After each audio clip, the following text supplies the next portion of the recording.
The aroma of garlic and oregano wafted through the air.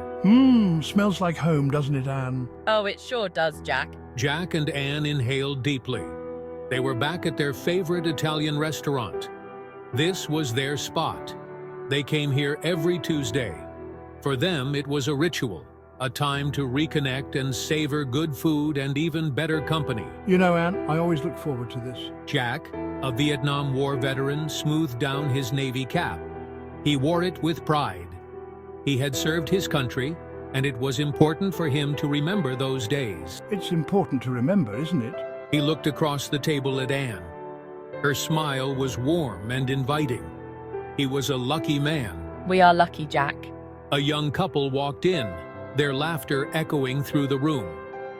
The restaurant was starting to fill up. The murmur of conversation was a comforting hum.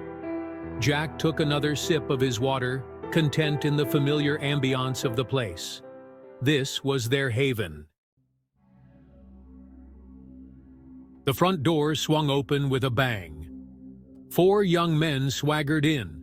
They were loud. They were boisterous. They instantly disrupted the calm atmosphere. Oh boy, here we go. Jack felt his shoulders tense up. He couldn't help it.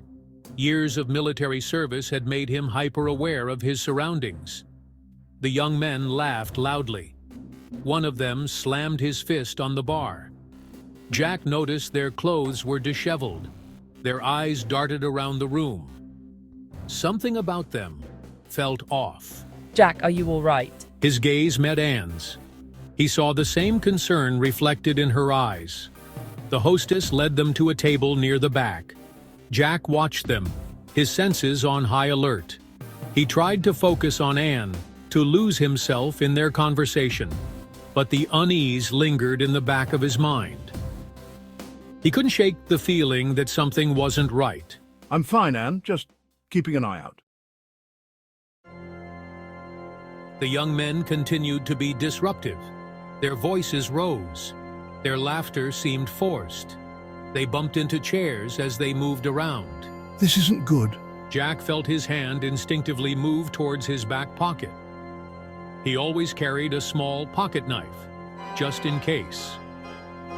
He knew he was probably overreacting, but old habits die hard. He couldn't help but think of all the things that could go wrong. His mind raced with scenarios. He just couldn't shake the feeling of impending danger. Breathe, Jack, just breathe. He took a deep breath, willing himself to relax. He needed to calm down. Maybe they were just a group of rowdy friends out for a night on the town. He needed to give them the benefit of the doubt. But deep down, his gut told him otherwise. Something was off. He could feel it in his bones. Stay sharp, just in case.